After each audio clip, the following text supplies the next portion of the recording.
Hello guys, आज हम लोग बात करेंगे हमारा जो method of calculating national income है उस मेथड के सेकेंड टॉपिक के ऊपर, जो कि है हमारा इनकम मेथड। वैल्यू एडेड हमारा नेक्स्ट वीडियो में खत्म हो चुका है। नेक्स्ट क्लास जो हमारी थी उसमें हमारा वैल्यू एडेड मेथड खत्म हो चुका है।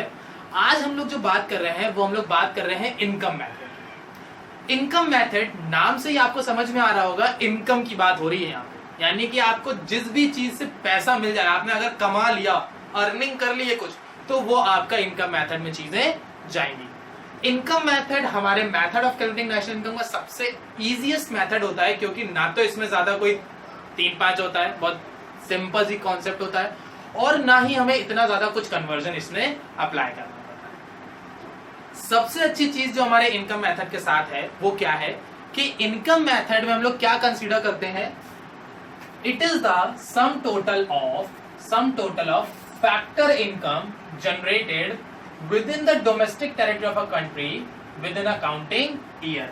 यानी कि हमारे सम टोटल करेंगे जितनी भी फैक्टर इनकम हमने रिसीव करी है अपनी डोमेस्टिक टेरिटरी के अंदर, वो भी एक अकाउंटिंग ईयर में। यानी कि एक अकाउंटिंग ईयर में, यानी एक साल में, आपने अपनी डोमेस्टिक टेरिटरी के अंदर जितनी भी इनकम अर्न करी है, जिस भी मेथड से इनकम अर्न करी है, वो सारी चीजें आप अपने इनकम मेथड में कंसीडर कर सकते हो।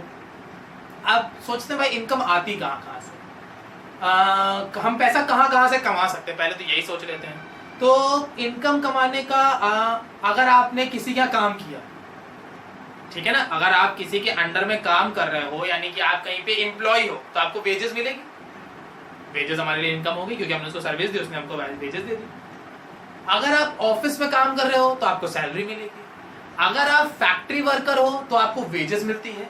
अगर आप ऑफिस वर्कर हो तो आपको सैलरी मिलती है। तो वेजेस एंड सैलरीज हमारा इनकम हो गया। और कहां से इनकम मिल सकती है हमको, और हमको इनकम मिल सकती है कि हमारा एम्प्लॉयर हमें कुछ दे दे। यानी जो मेरा बॉस है वो बॉस हमको कुछ दे रहा है। बॉस कैसे हमको दे रहा है, जैसे उसने हमको रहने के लिए घर दे रखा हुआ है, या वो हमें खाना भी देता है। मतलब हम कहीं ऐसी फैक्ट्री या फर्म, मतलब ऐसी फर्म में काम करते हैं कि वो हमें फूड भी दे रहे हैं, हमें एकोमोडेशन भी दे रहे हैं एंड ट्रांसपोर्टेशन भी दे रहे हैं। तो अगर वो हमें कुछ एक्स्ट्रा बेनिफिट दे रहे हैं रेदर देन माय सैलरी, मतलब मेरे सैलरी के अलावा अगर वो मुझे कुछ बेनिफिट्स दे रहे हैं, तो वो भी मेरा एक इनकम ही तो हो गया, क्योंकि वो कमाई तो रहा हूं, मैं उन्हें सर्विस दे रहा हूं, वो मुझे ये सारी चीजें दे रहे हैं। इसके बाद अगर आपका कोई एम्प्लॉयर आपके फंड में कंट्रीब्यूट कर दे, यानी आपने कोई फंड स्कीम में पैसा लगाया हुआ है और उस फंड में आपका एम्प्लॉयर भी कंट्रीब्यूट कर रहा है, जैसे प्रोविडेंट फंड। प्रोविडेंट फंड हमारे एक तरह के फंड होते हैं जो कि जनरली लोग अपने फ्यूचर के लिए बनाते हैं।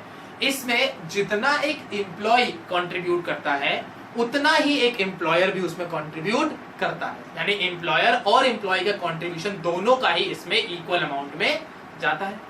तो जो हमारा कंट्रीब्यूशन है, यानी जो एम्प्लॉय का कंट्रीब्यूशन है, वो तो भाई मेरी इनकम का ही पार्ट है, तो उसको तो हम ले नहीं सकते हैं। लेकिन जो एक एम्प्लॉयर कंट्रीब्यूट कर रहा है, यानी मेरा बॉस जो हमें दे रहा है, वो तो मेरे लिए पैसा ही है ना, क्योंकि वो मेरे बॉस ने मेरे अकाउंट में डाला, तो वो तो मेरे लिए ज्यादा हो गया ना, तो वो मेरी इनकम हो सकती है। हमने किसी शेयर्स में पैसा लगाया और वहां से हमें प्रॉफिट आ गया, वो भी मेरी इनकम है। हमने कहीं किसी को, अपने दोस्त को या रिलेटिव्स को ब्याज पे पैसा दे दिया, लोन दे दिया, किसी को लोन से इंटरेस्ट आ रहा है मेरे पास, वो भी मेरे लिए एक तरह से इनकम हो गई, है ना। तो यानी कि आप कोई भी ऐसा काम कर रहे हो जिस काम को करने से आपको इनकम मिल रही है, आपको अर्निंग हो रही है, वो सारे चीजें आपकी आ जाती है मेरे इनकम मेथड। इनकम मेथड में जो चीजें हमारी आती हैं उसके हमने 3 ग्रुप बनाए हैं। बेसिकली आपको 3 ग्रुप ढूंढने हैं, यानी कि जब भी आप क्वेश्चन स्टार्ट करोगे, क्वेश्चन में कितनी भी इंफॉर्मेशन दी गई हो, आपको कुछ देखना ही नहीं है।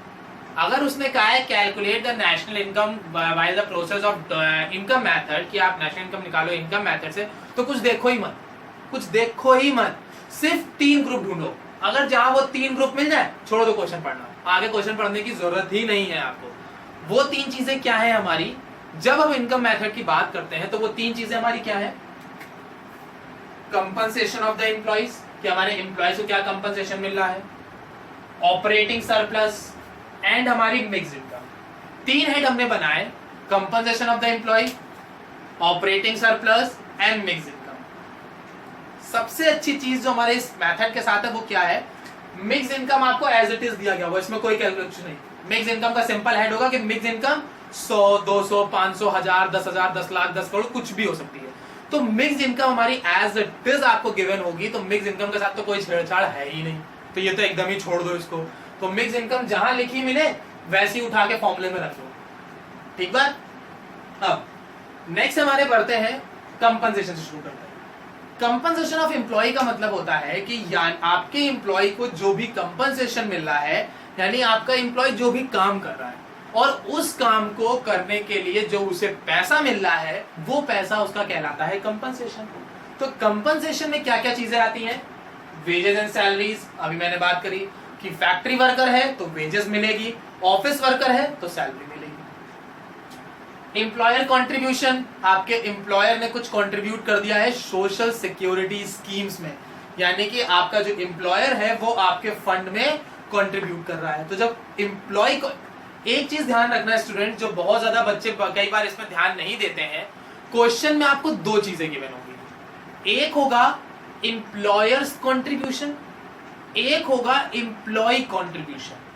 तो अगर आपको एम्प्लॉय कंट्रीब्यूशन दिया है तो उसको छोड़ दो, उसको लेने की जरूरत ही नहीं, क्योंकि वो एम्प्लॉय का है, वो मेरा ही कंट्रीब्यूशन है जो मेरी इनकम में पहले जुड़ चुका है, तो दोबारा से हम उसको इनकम में नहीं जोड़ेंगे। हम कौन सा कंट्रीब्यूशन लेंगे, जो एम्प्लॉयर ने किया है। तो employer contribution to the social security scheme count करेंगे, employee contribution to the social security scheme count नहीं करेंगे। तो यहां पे क्या है, एम्प्लॉयर है तो वो हम काउंट कर लेंगे। तीसरा मेरा आता है पेमेंट इन काइंड्स। काइंड्स का मैंने अभी जैसे बोला आपको कि रहने के लिए घर दिया, रेंट फ्री एकोमोडेशन, फूड दे रहे हैं तो फूड आपका हो गया, ट्रांसपोर्टेशन दे रहे हैं, मेडिकल फैसिलिटी दे रहे हैं, यानी कि आपको आपकी सैलरी के अलावा जो भी बेनिफिट्स हम आपको दे रहे हैं वो सारे बेनिफिट्स आपके कहां आ जाएंगे, पेमेंट इन काइंड्स में आ जाएंगे, ठीक है। नेक्स्ट मेरा आता है पेंशन ऑन रिटायरमेंट। अब ध्यान से इस चीज को समझिएगा, हमारे जो पेंशन्स होते हैं वो डिफरेंट टाइप्स के होते हैं। पेंशन्स का मतलब होता है हम अपने जो ओल्ड एज लोग हैं, ओल्ड एज पीपल्स हैं, हम उनके डेली एक्सपेंसेस के लिए उन्हें कुछ पैसा देते हैं। तो जो पेंशन्स होती हैं वो हम लोग ओल्ड एज पेंशन्स होती हैं और एक रिटायरमेंट पेंशन्स होती है। पेंशन दो तरह की होती है, old age pensions and retirement pensions. Old age pensions का मतलब हो गया कि आप 60 साल से ऊपर हो तो सरकार आपको पैसा दे रही है कि भैया आपको अपने जीवन जीने के लिए हम आपको 1000, 2000, 5000 रुपए हर महीने देंगे।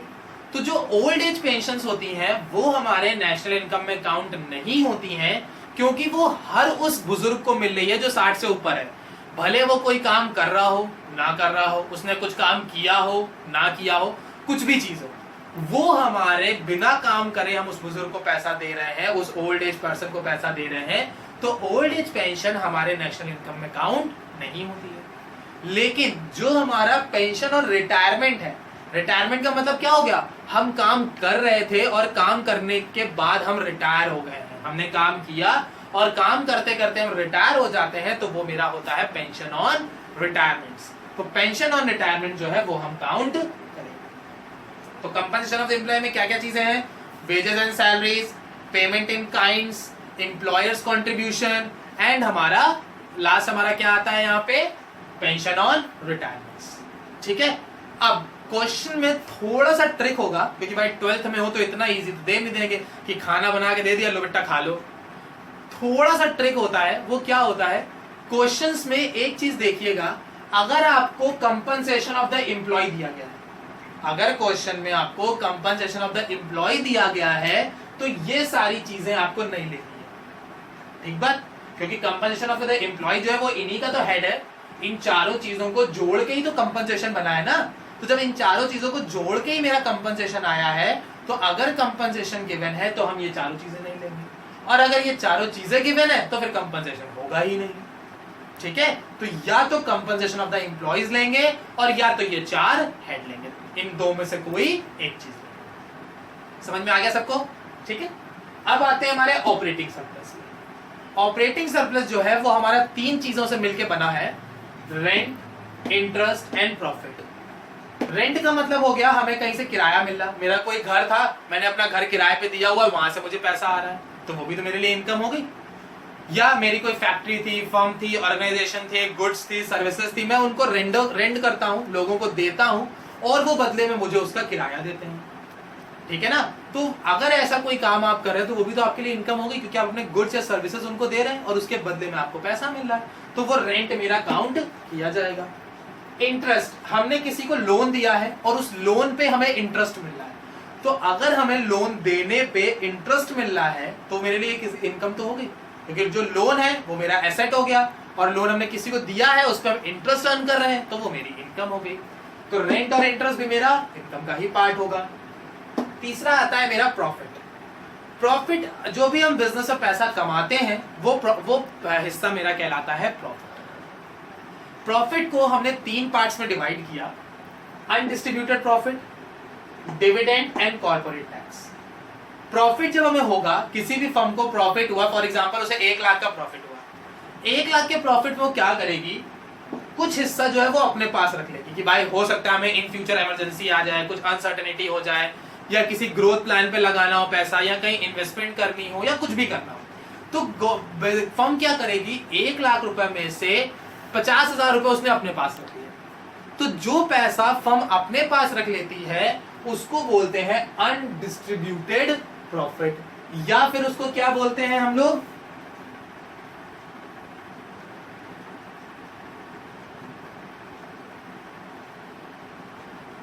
Retained earning. रिटेन का मतलब अपने पास रोक लेना।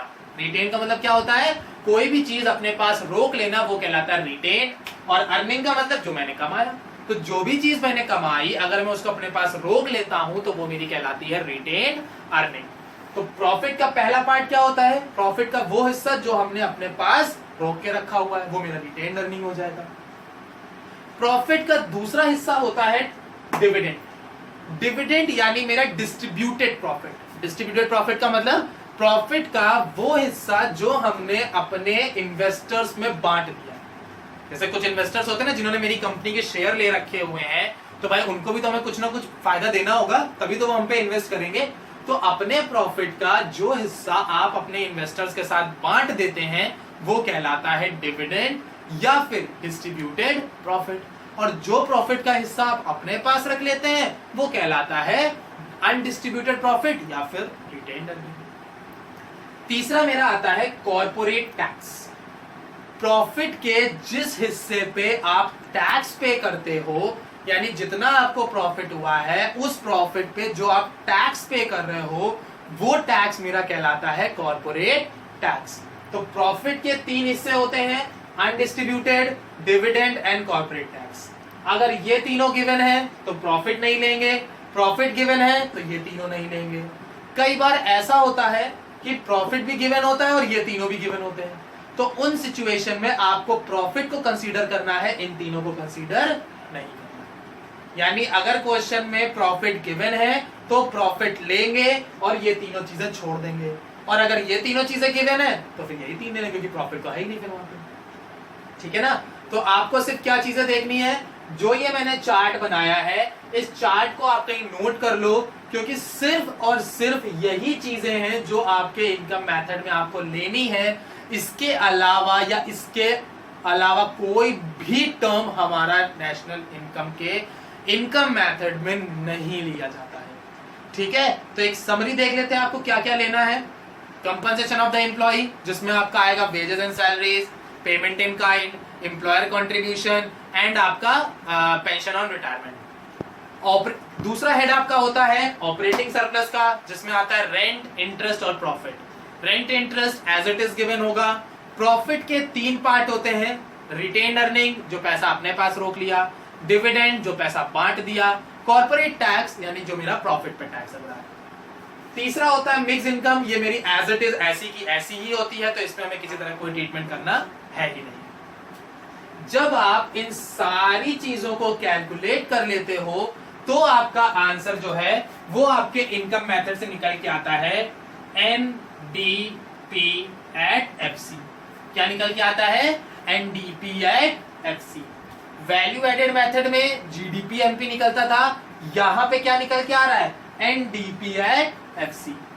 एनडीपी एट एफसी में आप सिर्फ एक काम करोगे, प्लस NFIA, तो आपका क्या बन जाएगा, NNP एट एफसी। यानी कि जब आप इनकम मेथड कैलकुलेट करोगे तो इनकम मेथड को कैलकुलेट करने से आपका जो आंसर आएगा वो क्या होगा, एनडीपी एट एफसी। यानी जब आप इन सारी चीजों को ऐड ऑन कर लोगे तो क्या निकल के आएगा, एनडीपी एट एफसी। फिर इस एनडीपी एट एफसी में सिर्फ आपको एक चीज करनी है, एनएफआईए ऐड कर दो। जहां आपने एनएफआईए ऐड किया वहां पे आपकी नेशनल इनकम आ गई और आपका क्वेश्चन फिनिश। समझ में आ गया सबको? तो क्या क्या चीजें आपको लेनी है, ये पूरी चार्ट आपको नोट करना है और सिर्फ यही चार्ट आपका नेशनल इनकम में आएगा। जब आप इसको ऐड कर लोगे तो आपका आंसर आएगा एनडीपी एट एफसी, और जब इसमें आप नेशनल इनकम ऐड कर दोगे तो आपका आंसर आ जाएगा एनएनपी एट एफसी। समझ में आ गया? अब हम लोग बढ़ते हैं हमारे प्रिकॉशंस की तरफ। अब आते हैं हमारे प्रिकॉशंस की तरफ। प्रिकॉशंस में क्या चीजें ऐसी हैं जो हमें इंक्लूड करनी है और क्या चीजें हमें इंक्लूड नहीं करनी है। तो इंक्लूड तो मैंने आपको बता दी अभी थोड़ी देर पहले कि क्या क्या चीजें आपको लेनी है, तो वही सारी चीजें आपको कंसीडर करनी है। कौन कौन सी है, commission, brokerage, rent and interest, profit, compensation of the employees and production for self consumption. यानी कि जो भी हमने फॉर्मूले में अभी आपको चीजें बताई वो सारी चीजें आपको नेशनल इनकम में कंसीडर करनी है। अब कौन सी ऐसी चीजें हैं जो आपको नेशनल इनकम में कंसीडर नहीं करनी है, जिसमें सबसे पहले मेरी है ट्रांसफर अर्निंग। तो जितनी भी तरह की मेरी ट्रांसफर अर्निंग होगी, क्योंकि जो ट्रांसफर अर्निंग होती है वो तो यूनिलैटरल होती है, यानी वन साइडेड होती है। वन साइडेड में क्या होता है, हम कुछ नहीं कर रहे हैं बट हमें पैसा मिल रहा है। जैसे हम बच्चे लोग अपने पेरेंट्स को देते हैं, या पेरेंट्स हम बच्चों को दे दें, या हमने गिफ्ट दे दिया, चैरिटी दे दी, डोनेशन कर दिया। तो इस टाइप की जो चीजें होती हैं, तो उसमें हमने कोई सर्विसेज या गुड्स तो दिए नहीं है बट हमें पैसा मिल गया है, तो वो चीजें मेरी नेशनल इनकम में इंक्लूड नहीं होंगी, तो ट्रांसफर इनकम नहीं आएगी। दूसरा है इलीगल एक्टिविटी। इलीगल एक्टिविटी, चोरी कर दी, डकैती डाल दी, किडनैपिंग कर लिया, मार दिया किसी को। तो किसी भी इलीगल काम से अगर पैसा आ रहा है तो भाई वो काम आपका रोज का तो है नहीं कि रोज मारते हो किसी को, रोज किडनैप कर लेते हो, रोज तो नहीं करते हैं ना। तो जो काम आप इलीगल तौर पे कर रहे हो, जो गवर्नमेंट ने मना किया है और आप वो काम परफॉर्म कर रहे हो, उससे जो इनकम हो रही है तो वो भी आपकी नेशनल इनकम में नहीं आएगी, क्योंकि आप वो शो नहीं कर पाओगे। तीसरा, विंडफॉल गेन्स। विंडफॉल का मतलब क्या हो गया, अचानक से बारिश हो गई। अचानक से बारिश करने से लॉटरी लग गई, आपने कोई लॉटरी टिकट खरीदी, 4-5 साल बाद पता चला वो लॉटरी लग गई आपको।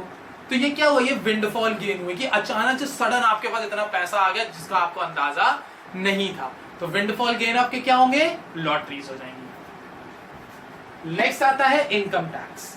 इनकम टैक्स आपकी इनकम का ही एक पार्ट होता है जो आपने टैक्स के तौर पे गवर्नमेंट को दिया है। जैसे हमने जो भी कमाया उस कमाई पे तो हम टैक्स देते हैं। जैसे गवर्नमेंट के एक एग्जांपल ले लेते हैं, मतलब गवर्नमेंट का टैक्स स्लैब नहीं ले रहे, एक एग्जांपल ले रहे हैं। एग्जांपल के तौर पे अगर मैं 0 से 5 लाख कमाता हूं तो निल, यानी कि कोई टैक्स नहीं देना। अगर मैं 5 लाख से 10 लाख कमाता हूं तो 10% टैक्स देना है।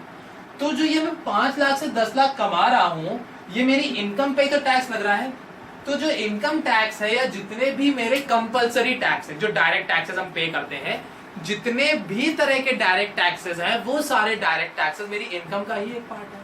जब वो मेरी इनकम का ही एक पार्ट है और हम अपनी इनकम को पहले ऐड कर चुके हैं, तो दोबारा से हम उसको नेशनल इनकम में ऐड नहीं करेंगे, क्योंकि यहाँ पे हमने कंपनसेशन ऑफ द एम्प्लॉय में अपनी पूरी इनकम ले ली थी। तो जब हमने यहाँ पे इनकम को एक बार ले चुके हैं तो दोबारा से जो ये इनकम टैक्स है इसको हम कंसीडर नहीं करेंगे। या इन शॉर्ट अगर कहें तो आपकी इनकम के कोई भी पार्ट है जो आपके फर्दर दूसरे के लिए इनकम बन रही है, वो आपके इनकम मेथड में कंसीडर नहीं। समझ में आ गया?